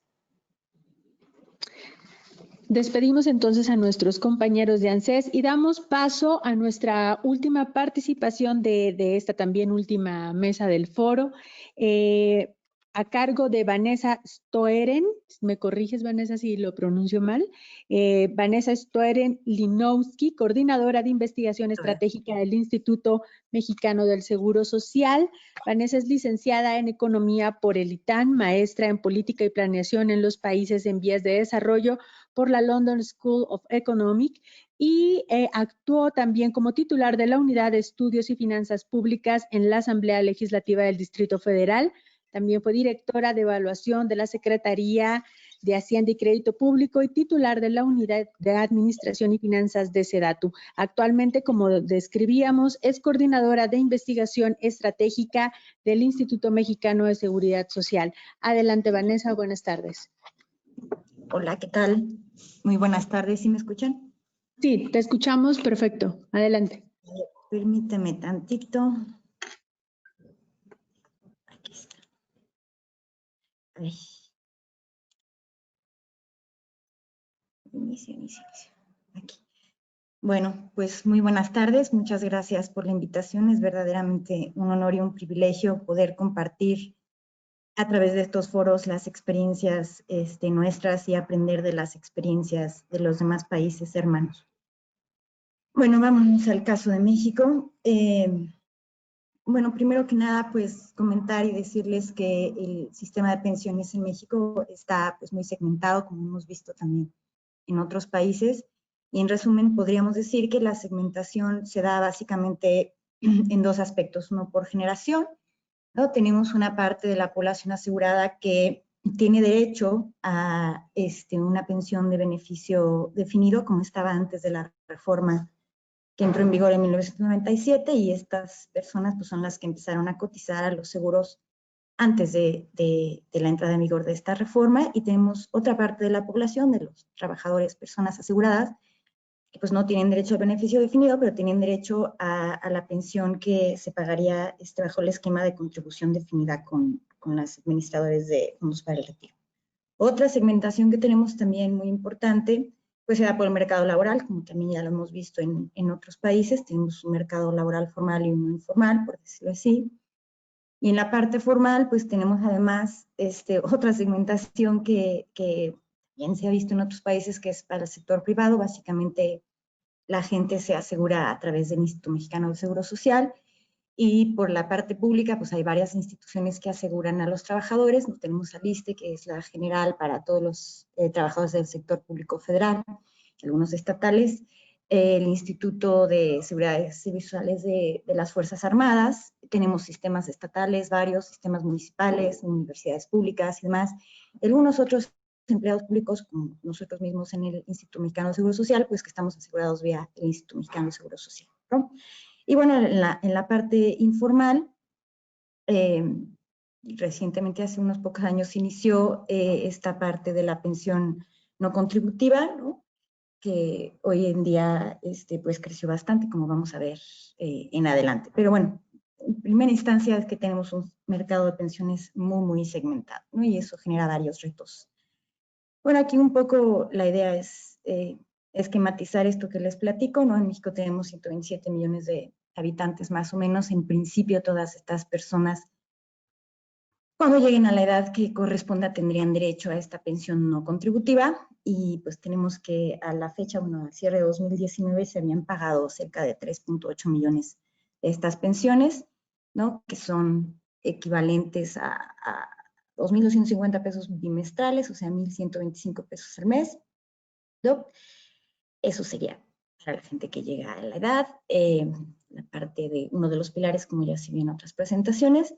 Y por la parte de beneficio definido, tenemos alrededor de 2.4 millones de pensiones que se pagaron en 2019. Esto es nada más de retiro cesantía en edad avanzada, porque hay más para retiro invalidez y vida. Y en promedio estas pensiones son de 6,000 pesos mensuales, ¿no? Como $273. Y la parte de contribución definida todavía, dado que las reformas entraron en vigor en el 97, pues todavía no se llega para retiro, sesentena de avanzada y vejez, no se llega al periodo que se requiere, que es un umbral de 1.250 semanas de cotización, entonces todavía no tenemos personas que se están pensionando por ahí, esto empezará el año que viene. Y aquí esta gráfica pues un poco trata de enseñar cómo han crecido las pensiones, estas incluyen todas, no nada más las de retiro que se han pagado por el IMSS. Tenemos un incremento promedio anual de casi 5% hasta 2010 y pues hasta 2019, perdón, 2010 a 2019. Y para 2020 se espera que este incremento decrezca un poco porque, pues debido principalmente a la pandemia por COVID, ¿no? Bueno, ya que tenemos un poco el panorama muy general de cómo está el sistema de pensiones en México, pues les vamos hacia los retos. Como ya se ha visto, básicamente son 3, ¿no? La baja cobertura, la poca suficiencia y los elevados costos fiscales o la parte de sostenibilidad, ¿no? Adicionalmente, como también hemos visto en las presentaciones de los compañeros, pues tenemos otros problemas administrativos que derivan forzosamente, bueno, que derivan del diseño institucional, ¿no? Y esto pues necesitará un rediseño completo, ¿no? Tenemos muchas instituciones, muchos sistemas pensionarios que derivan en diferentes obligaciones y beneficios que podríamos llamarle heterogeneidad horizontal, y tenemos múltiples órganos decisorios que podríamos llamarle heterogeneidad vertical. Esto quiere decir que hay muchas normas que atender, no solo hay una, etcétera, ¿no? Entonces este gran reto que tenemos en México y veo que en otros países también, pues esto requiere de un rediseño institucional fuerte. Bueno, vamos a la baja cobertura. Aparte de que, como vimos en la otra gráfica, mucha gente que está trabajando hoy día no está asegurada, está fuera del sistema. Tenemos que la gente que está dentro del sistema, pues tampoco va a estar cubierta realmente a cómo está el diseño hoy todavía. Quiero comentarles que, bueno, hay una iniciativa de reforma que se acaba de presentar al Congreso, que está pendiente y que presenta algunas reformas o propuestas de reforma que vamos a revisar pronto. Pero como está hoy el día el sistema, pues hay una gran transición de personas que van de la formalidad a la informalidad, y esto deriva en que la densidad de cobertura, de densidad de cotización sea muy baja, ¿no? Entonces, estamos estimando, o se estima pues, que de la gente que está dentro del sistema, particularmente de contribución definida, 24% no van a llegar a alcanzar el umbral de 1.250 semanas para tener derecho a una pensión. Esto significa que, pues al final, a lo mejor, bueno, les van a tener que regresar su ahorro, pero no van a tener una pensión, ¿no? Y esto quiere decir 76% están fuera, ¿no? Y bueno, se entiende esto es por la baja densidad de cotización, y esta asciende más o menos al 44% en promedio. Esto quiere decir que del total de tiempo que la gente pudiera estar cotizando al sistema, pues lo hace nada más el 44% del tiempo. Y esto es porque entran y salen del mercado formal, y, o sea, no hay un grupo de gente que esté todo el tiempo en el mercado formal o un grupo de gente que esté todo el tiempo en el mercado informal. De hecho, en el sistema de ahorro para el retiro tenemos alrededor de entre 60 y 70 millones de cuentas registradas, pero solamente 20 millones están activas, ¿no? Y esto nos habla de esas transiciones entre los dos mercados. Hay estudios otros estudios que validan esta información. Entonces tenemos que 61% de las personas trabajadoras cotizantes lo hacen la mitad del tiempo de lo que deberían o de lo que podrían, ¿no? Dada su carrera laboral, que pues constringe bastante nuestro sistema y deja mucha gente fuera. Relativo a la suficiencia de la cuantía de la pensión, de ese 24% que decíamos que iban a alcanzar el umbral de semanas cotizadas, pues tenemos que nada más 7% alcanzarían a tener un ahorro suficiente para tener una pensión digna o mayor a la pensión garantizada. Esto significa que pues es que el resto va a tener que ser financiado con una pensión garantizada por el gobierno federal. Y en cuanto a la tasa de reemplazo, pues como se puede ver aquí en la gráfica, pues es alta para bajos salarios, pero considerablemente baja para salarios altos. En promedio es alrededor del 50% de la tasa de reemplazo. Entonces tenemos un problema de poca suficiencia también. En cuanto a la sostenibilidad de los costos fiscales, pues se ha estimado que el sistema como está, sin incluir la parte de beneficio definido, que en principio se supone que pues ya no se puede mover mucho, sino más bien este nuevo sistema que empezó a partir de 1997, nos estima que a valor presente a 2010 sería, 2100, sería alrededor de más del 10% del PIB, ¿no? Y pues como se puede ver un poco en la gráfica, eso al principio viene de la cuota social, que es una parte que el gobierno federal aporta a las personas con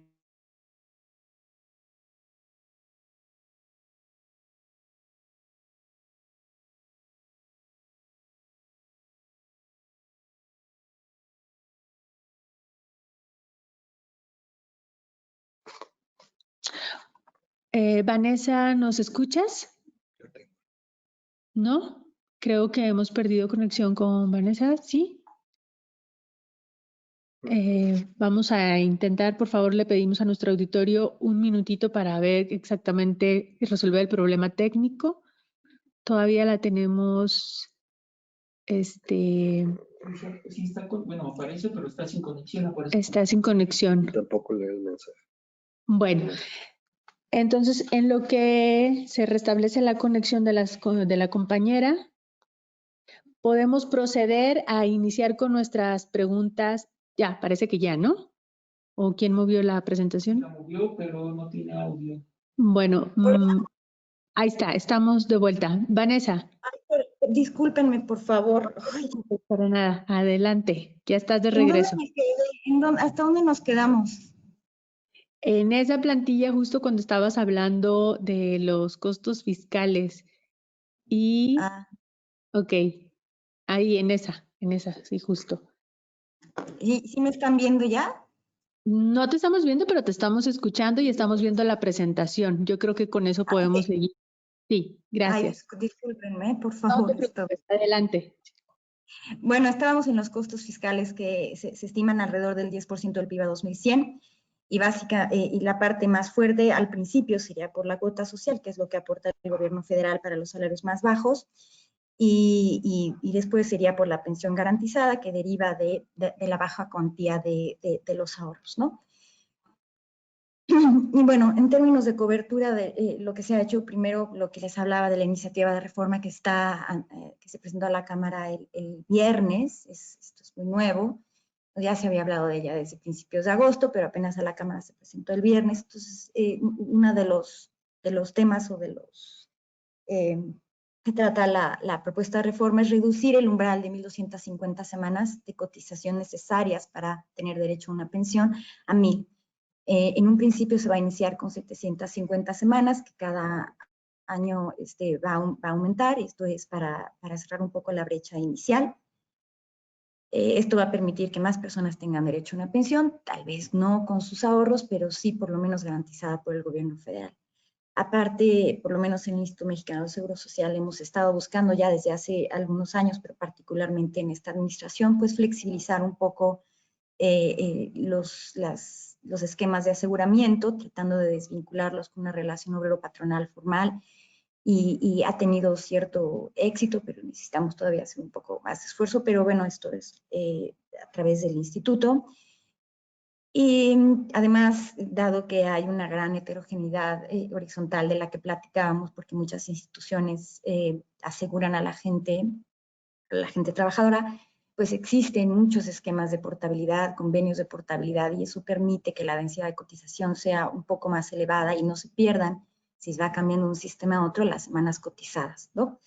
Y aparte, en particular hemos trabajado mucho con la Secretaría de Bienestar para colaborar con la ampliación de la cobertura de la pensión no contributiva. Intercambiamos información, le damos más de 2 millones de registros, y aparte eso permite la agilización del registro y del pago de esta pensión. Y bueno, como digo aquí, como he comentado, pues va a ser necesario tal vez intensificar un poco las intervenciones, sobre todo para alcanzar la cobertura universal, en particular para incrementar la densidad de cotización, que esto nos preocupa.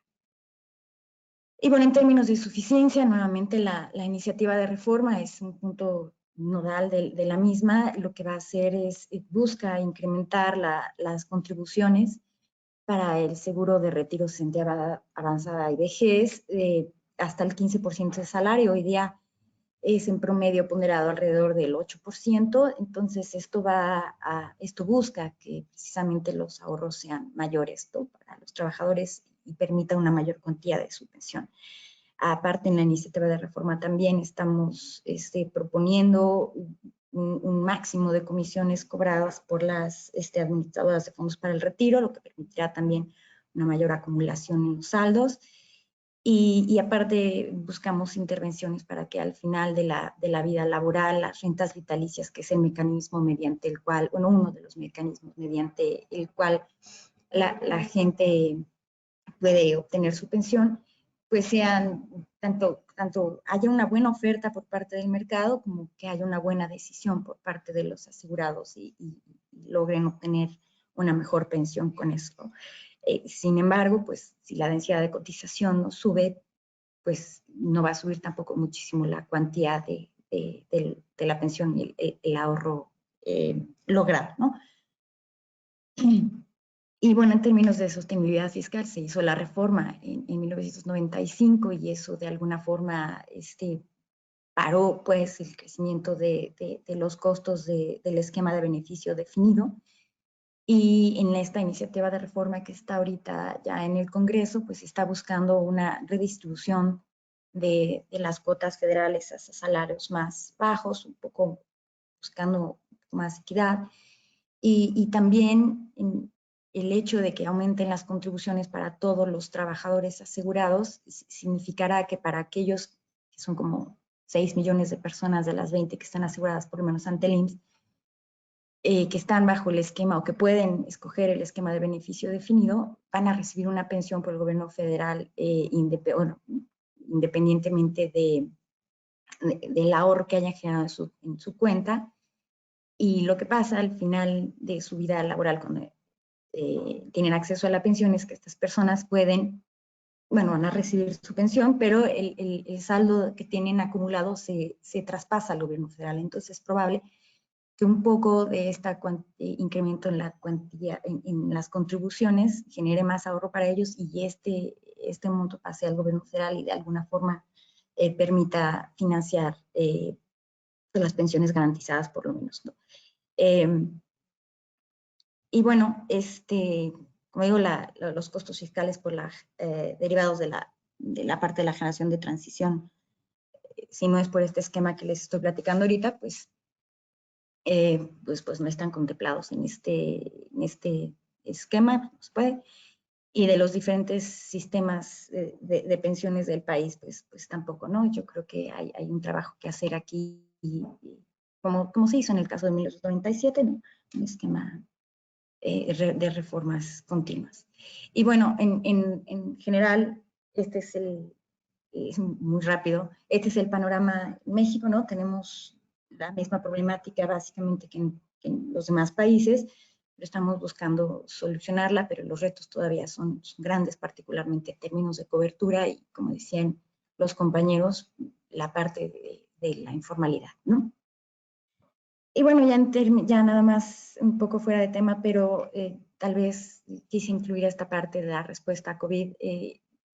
Pues sí, nos pegó como a todos, pero hicimos un gran esfuerzo en el Instituto Mexicano de Seguro Social para ayudar particularmente a la población pensionada, ¿no? Les ayudamos a que no tuvieran que ir a cobrar a los bancos, promovimos la bancarización, no tuvieran que ir a cobrar a las delegaciones donde tienen que ir a cobrar físicamente, sino que lo hicimos en línea, les entregamos kits COVID, estuvimos en comunicación constante con ellos, y bueno, hicimos varios esfuerzos básicamente basados en la tecnología para protegerlos, ¿no?, de la infección. Y en fin, bueno, esto es muy resumido y muy rápido la presentación que les quise hacer. Muchas gracias y pues estamos atentos a cualquier duda, comentario, sugerencia, etcétera.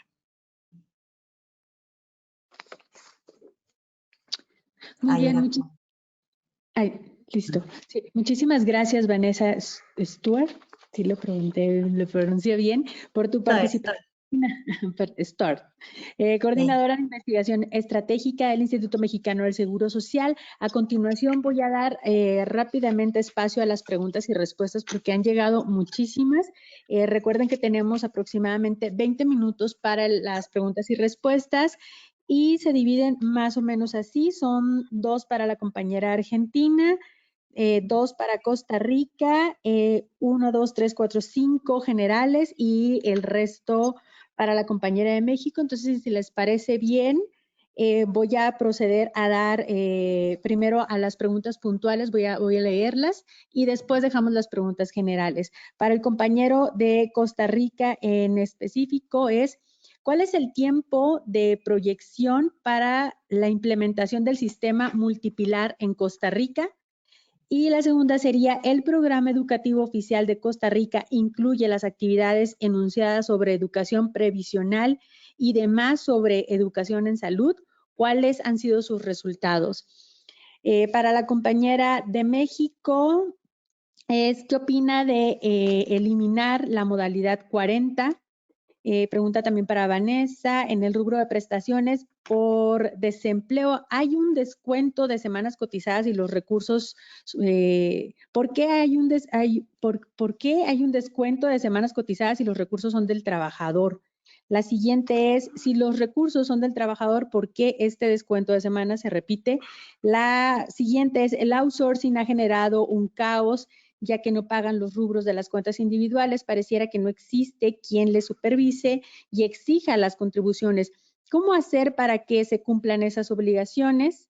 Las últimas 2 serían: los estados de cuenta de las afores de los trabajadores no reflejan ganancias sustanciales y no hay un referente de información de las ganancias reales que generan las mismas, y el trabajador está mediatizado a ver esos estados de cuenta como si no fueran dueños de sus fondos. ¿Podría explicar? Y hay otra más: si la propuesta de reforma no genera pensiones con los ahorros de los trabajadores, ¿por qué se debe de continuar con este esquema de pensiones? Y la última, ahora sí: ¿cuáles serían los costos fiscales que pagarían los contribuyentes en edad de no pensionarse por la reducción de semanas de cotización con la reforma que se plantea actualmente? No sé quién quiera iniciar, si primero Costa Rica o México. Si quieren, vamos con el compañero Jaime Barrantes Espinosa de la Caja Costarricense de Seguro. Aquí lo tenemos. En cuanto a las consultas sobre el sistema multipilar de pensiones costarricense, aquí el mismo más bien se aprueba por la Asamblea Legislativa y el país en el año 2000, es decir, el IBM, que es de financiamiento tripartito y de administración pública, se mantiene como un pilar básico para la mayoría de trabajadores. Se une a el pilar que en este sentido, pues los maestros, que tienen un sistema aparte, y el Poder Judicial constituye todo lo que llamamos el primer pilar costarricense básico de pensiones. ¿verdad?, es complementado por un sistema obligatorio y de cuentas individuales que vendría a tener una pensión complementaria a lo que da el primer pilar. La maduración de este sistema, es decir, para que, digamos, los ahorros de los trabajadores que ahí están puedan tener un impacto, digamos, significativo en lo que es el monto de las pensiones, se prevé que pueda ir madurando más o menos por allá del año 2035. ¿verdad? Ahorita tenemos 20 años ya de que el sistema existe, y al final se prevé que la tasa de reemplazo costarricense pueda estar compuesta, ¿verdad?, básicamente por un 50% que pudiera dar el primer pilar, y el segundo pilar pueda tener un 15% adicional, de tal manera que se contemple al menos, ¿verdad?, un 65% de reemplazo promedio. Hoy ese reemplazo casi que es cubierto solamente por el IBM con una tasa de cotización que se va a proyectar, ¿verdad?, por los incrementos que se han aprobado hasta aproximadamente un 12.16% en el 2029, que está programado que lleguen a ser los aportes. Eso, lógicamente, ¿verdad?, hay que fortalecer un tema de un tercer pilar voluntario que existe, sí, por ley, pero en este momento, pues prácticamente ningún, o digamos, el porcentaje es muy pequeño, digamos, de participación de los trabajadores costarricenses. Y donde sí creemos, ¿verdad?, que hay que apuntar y fortalecer es en el régimen no contributivo, que precisamente pudiera permitir ya tener un fortalecimiento del sistema al convertirlo en un sistema universal, ¿verdad?, que permita precisamente atacar los problemas de cobertura que ya hemos visto que el sistema contributivo no puede, digamos, solucionar en vista de los cambios en el mercado laboral, en vista de la situación económica de muchos cotizantes. Y como explicaba la compañera de Argentina y de Ecuador y lo demás, evidentemente será un tema de discusión muy importante en ese sistema multipilar la diversificación de fuentes de financiamiento, es decir, ya no solo pensar en cotizaciones sociales, sino cómo complementarlo como ingresos producto de la automatización del trabajo, ingresos producto de algunos impuestos específicos o de la participación del gobierno, el mismo uso de las inversiones, ¿verdad?, que pueda fortalecer el tema de obra pública, construcción, ¿verdad?, de algunos puentes o carreteras, ¿verdad?, que de ahí pudiera alguna parte destinarse a la seguridad social. Son temas que van a venir, ¿verdad?, entonces que van a fortalecer. Entonces, en este momento estamos precisamente más bien en la consolidación de ese sistema multipilar que se creó en el año 2000, ¿verdad? Lo que estamos es en espera precisamente de la maduración del segundo pilar y de el fortalecimiento del tema del no contributivo para tener una robustez precisamente en eso y complementar pues, precisamente las fuentes de financiamiento de todo este sistema con ingresos no tradicionales que puedan venir de las cotizaciones sociales, que igual van a ser o seguirán siendo, creo que yo, por muchos años más, un componente muy importante, pero yo creo que deben combinarse con otras fuentes de financiamiento. Eso yo creo que también es muy importante en el marco de la segunda pregunta, y precisamente viendo esto, el acercamiento que hemos tenido con el Ministerio de Educación Pública costarricense para que se puedan incorporar en los programas de estudios todo lo que es la materia de seguridad social, ¿verdad?, y fortalecerla. Hay algunas menciones que nuestros, digamos, programas de educación tienen, pero la idea es fortalecerlos, empezar, ¿verdad? Se nos ha dado la oportunidad de algunas láminas que les mostré, de algunos talleres de verano que tienen nuestros centros educativos. Hay una semana de la seguridad social incluso que se celebra. Entonces, aprovechar todos esos espacios para que el personal nuestro de seguridad social pueda, y con, lógicamente, el asesoramiento de los profesionales en educación, cómo llegar desde muy temprano, ¿verdad? Ahí vimos en la filmina que se nos dio la oportunidad incluso en escuelas, es decir, con niños de edad escolar, y llegar al tema de educación secundaria y precisamente muy importante el tema también del uso de la tecnología. En este momento, pues, dimos un paso muy importante. Nosotros tenemos un expediente digital único en salud, el cual pues cada persona puede ver su historial de citas y una serie de su información médica desde su celular o desde cualquier dispositivo, en este caso, que pueda bajar el app que nosotros tenemos en el expediente digital, y en ese app hemos también incorporado la información de pensiones. Es decir, hoy cualquier costarricense que tenga un celular, ¿verdad?, y que pueda bajar la aplicación que llamamos EDUS, del Expediente Digital Único en Salud, puede ver su información tanto de salud como las cuotas que ha tenido, su historial de patronos e incluso una proyección de su pensión. Esto es muy importante porque vamos a acercarnos a la población y, lógicamente, el uso de herramientas digitales en este proceso de educación previsional creo que va a ser cada vez más importante. Además que en este tema de pandemia hemos fortalecido todo lo que es las prestaciones sociales a través de estas herramientas tecnológicas, tratando de enseñarle a los adultos mayores herramientas como el uso de Facebook, de WhatsApp y lo demás para que estén informados de toda una serie de actividades, charlas y otro tipo de cosas que permitan, pues, lógicamente fortalecer. Entonces, creemos que esto va a colaborar también de manera muy importante a ir consolidando ese sistema multipilar de pensiones costarricense.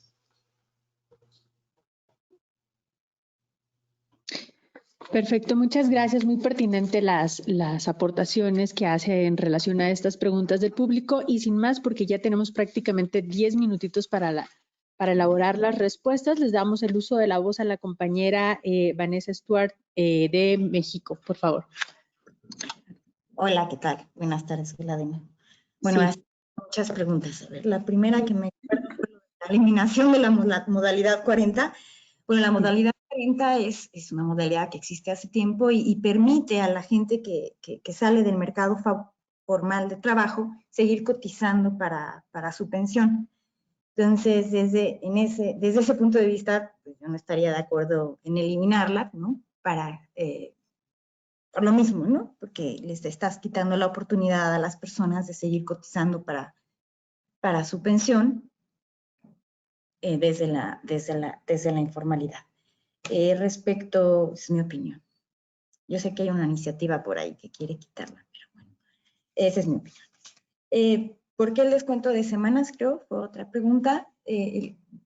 Bueno, hoy día el número de semanas cotizadas es un requisito para la pensión, pero es otro requisito tener los fondos suficientes. Entonces son como dos parámetros diferentes. Entonces, si uno quita recursos, pues se le va a bajar pues, el monto que tiene ahorrado y entonces resulta básicamente lógico quitar las semanas que corresponderían a esos montos, ¿no? Eso también está vinculado con que al final pues, no les va a alcanzar, ¿no? En fin. Y para promover que sigan ahorrando y cotizando. Es mi opinión también. ¿Qué más? Decían que no va a haber ganancias en las pensiones. No, claro que sí va a haber ganancias en las pensiones con la iniciativa. Pues la idea es casi aumentar al doble las contribuciones, ¿no? Entonces, obviamente, si todo permanece constante, que es lo que a veces algunas personas dudan, pues la pensión se va a duplicar, ¿no? ¿Qué más? Ya no me acuerdo de las otras preguntas. ¿En las puedes repetir, por favor?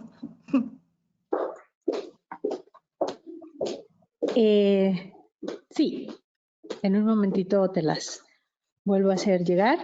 Bueno, contestaste la de modalidad 40, la del outsourcing también. Los estados de cuenta de las afores de los trabajadores no reflejan ganancias sustanciales y no hay un referente o información de las ganancias reales que generan las mismas y el trabajador está mediatizado a ver esos estados de cuenta como si fueran dueños de fondo. ¿Podría explicar? Y otra es, si la propuesta de reforma no genera pensiones con los ahorros de los trabajadores, ¿por qué se debe dar continuidad a este esquema de pensiones? Y no sé si con esas sean suficientes o quieres otra más. Bueno, no entiendo la verdad la afirmación de que no generan ahorros con las pensiones. No entiendo. O sea, al aumentar las contribuciones y todo permanece constante, pues van a ahorrar más, ¿no? Ok, bueno, entonces me voy a otra. ¿Cuál sería el costo fiscal que pagarían los contribuyentes en edad de no pensionarse por la reducción de las semanas de cotización en la reforma que se plantea? ¿Y cuál es la diferencia de los regímenes de pensiones en México? Bueno, esta es muy amplia. Y una que nos acaba de llegar, ¿se hará algo con la situación del rubro de cesantía y vejez que ya no hemos recibido los trabajadores jubilados del IMSS? O sea, ¿me refieren al RJP? Sí. No, ese es un tema del IMSS hasta donde yo sé, no sabría contestarles bien esa pregunta.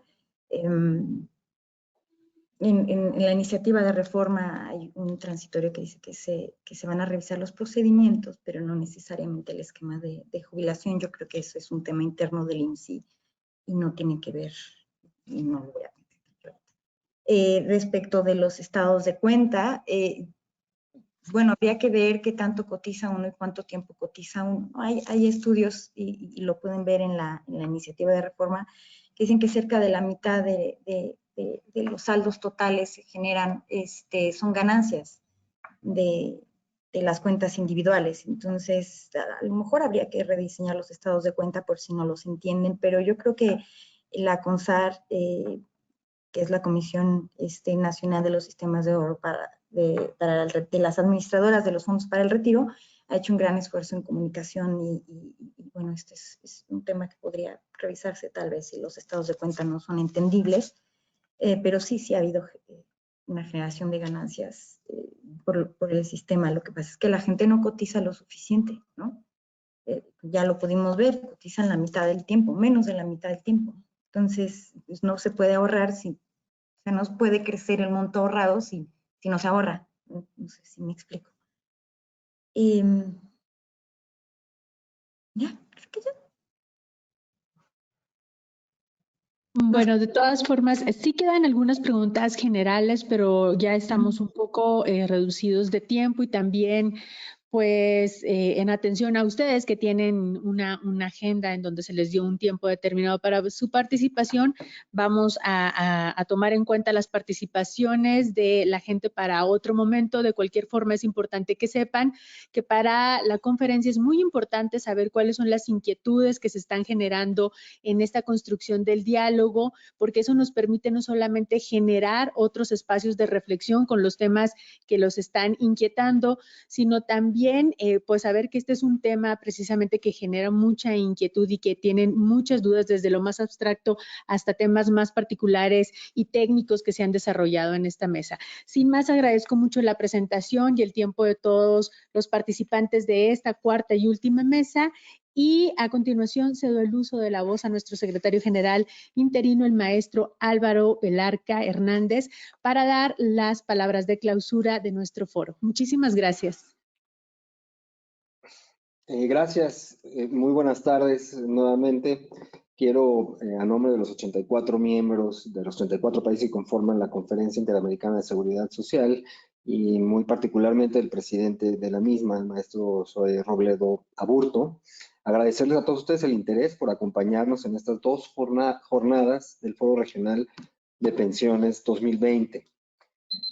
A la vez también queremos expresar nuestra gratitud a cada una de las personas expositoras en las 4 mesas que se sostuvieron, particularmente a nuestros compañeros de CEPAL México, de la OIS, de la AIS, de la UNAM, a nuestros miembros, Caja Costarricense de Seguridad Social, al Instituto Ecuatoriano de Seguridad Social, Administración Nacional de la Seguridad Social de la República de Argentina y al Instituto Mexicano del Seguro Social, y además de los equipos técnicos tanto de la CIS como de otras instituciones participantes que lo hicieron posible. Pues ante este entorno, ante esta crisis sanitaria, económica y social que hemos enfrentado recientemente, se ha puesto en evidencia las enormes limitaciones en las que se encuentra sumido el esquema de seguridad social en muchas de las regiones y América pues no es la excepción.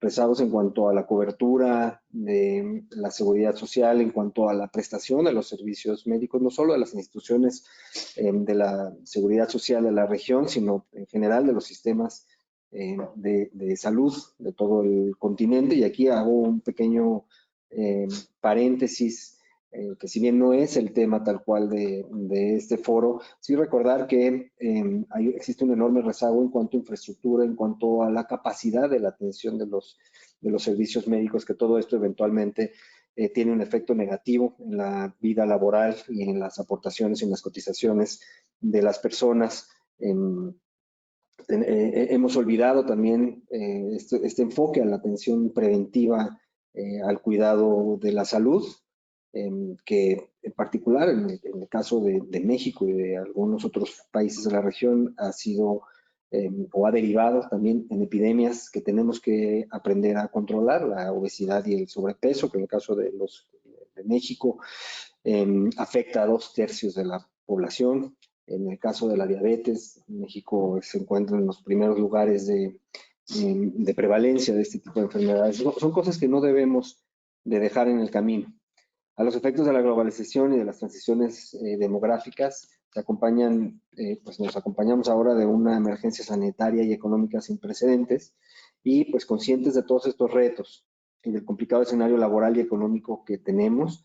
Esta conferencia pone a su disposición un espacio de diálogo e intercambio de experiencias de los sistemas pensionales en nuestro continente. Todos los países, todos los estados deben avanzar en el cumplimiento de su obligación de generar una vida digna en el retiro de nuestros ciudadanos, de generar pensiones justas, de generar pensiones que permitan mantener un nivel de vida justo en la vejez, garanticen un nivel mínimo de bienestar en todas las etapas de la vida de las personas. Las naciones del continente deben apuntar, por supuesto, a la cobertura total de la población en materia de seguridad social y que el monto de los beneficios debe permitir que las personas no estén en riesgo de pobreza en la última etapa de su vida ni en ninguna de las contingencias temporales que pudieran acontecer en el continente como en esta ocasión y que sin que por ello se vean comprometidas las finanzas públicas de las naciones. Y por su parte, los organismos internacionales debemos encauzar esfuerzos y propuestas para que estos sistemas de pensiones traspasen de ese ideal teórico y se plasmen en marcos legales viables para las poblaciones, resaltando las 3 prioridades: una cobertura adecuada, la suficiencia en beneficios y la realidad financiera. Y los estados también los organismos internacionales también debemos de enfocar nuestras energías y nuestro trabajo para empezar a ver a las regiones como un solo gran país con unas metas claras de abatimiento de los rezagos en cuanto a cobertura de seguridad social, en cuanto a servicios médicos.